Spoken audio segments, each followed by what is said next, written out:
Alors bienvenue dans la série des j'aime pas sur l'iPad. Aujourd'hui je voulais vous présenter une application que j'ai découvert récemment, même si elle est sortie il y a un petit moment déjà. C'est Isneo BD pour bande dessinée. Donc c'est pour consulter des bandes dessinées au format numérique. Et là c'est un peu l'équivalent dans l'esprit d'un Zinio pour tout ce qui est magazine et journaux. Donc on va lancer l'application.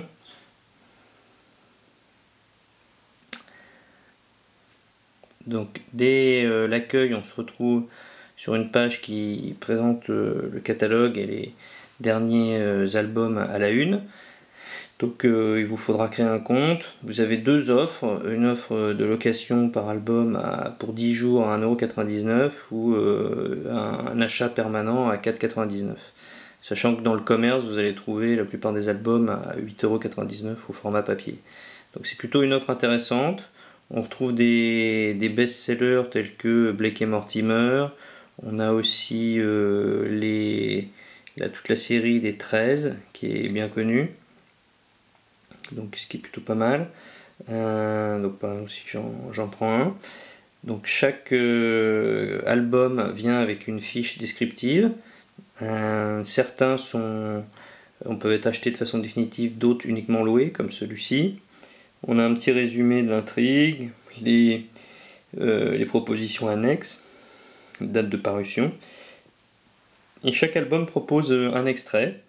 Donc un extrait, qu'est-ce que c'est? C'est les 5 premières pages de l'album que vous allez pouvoir consulter en intégralité. Donc ça permet de se faire une idée de l'ambiance et de l'intrigue. Donc là je peux faire voir l'extrait. Alors là l'idée étant c'est qu'il faut repasser en mode portrait plutôt que de rester en mode paysage. Et là on consulte l'album comme si on vraiment était sur papier. Donc il y a une bonne prise en main et une sensation plutôt bonne. Donc là je commence la lecture et j'ai vraiment la bande dessinée en complet sur laquelle je peux zoomer. On imagine que pour les prochaines versions on aura peut-être des bandes dessinées plus interactives avec peut-être des possibilités de zoomer, de cliquer dans des endroits, d'avoir des informations supplémentaires. Aujourd'hui c'est pas le cas, on a vraiment l'information et le destin comme dans la BD. Alors on va revenir, je vais faire fin de lecture, on va revenir à l'accueil. Donc je vais aller, donc en fait après on a les extraits gratuits qui reprennent un peu la façon iTunes, là, cet accordéon, on peut aller dans tous les albums disponibles. Donc ça c'est le dernier Tunique Bleue par exemple. Je vais faire fin de lecture. Alors ce qu'on peut un peu regretter, c'est au moment de l'achat, par exemple là j'en ai loué un. J'ai pas acheté d'album. Par exemple si je vais sur la fiche album de celui-ci et que je fais acheter, il est à 6,99 €, donc il est un peu plus cher parce qu'il vient de sortir celui-là. Enfin ça fait quand même 2 € de moins.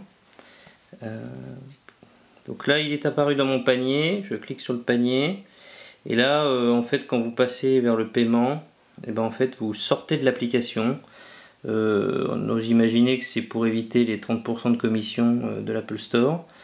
Et là on peut payer par carte Visa, Paypal ou autre moyen de paiement. Donc ça donne une rupture un peu dans le système d'achat, mais bon, on s'y retrouve après, on revient bien dans l'application. Donc rien de très grave, même si on est habitué au one-click payment avec l'App Store. Alors ce qui est à noter aussi, et là on peut un peu biaiser le produit, c'est que si je loue un album tel que je l'ai fait ici, donc je reviens à l'accueil, ma bibliothèque en bas, les albums que j'ai loués, donc j'ai loué le dernier